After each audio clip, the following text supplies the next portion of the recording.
Okay, next question. What are the signs of low testosterone? Well, it's not always obvious. There's one sign that I can't say on social media, but you probably have all heard of it. But it's really not the most common thing that people come in for with low testosterone, especially in younger men. A lot of times they'll just notice that they feel like a weaker version of themselves, not the same man they used to be. They might notice that they feel more fatigued, have less energy. They're showing more signs of depression. You could also just have a lot of hard time losing weight. So testosterone really helps with breaking down fat and putting on muscle in men.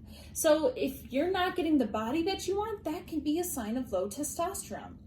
Testosterone also can contribute to overall gut health too. So IBS can be a sign of low testosterone.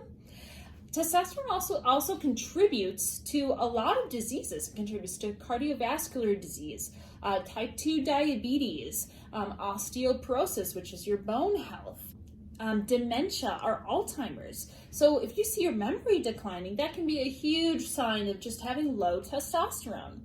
This was just one of the frequently asked questions about male bioidentical hormone replacement therapy. So please go to my YouTube channel to see the video in its entirety. Bye!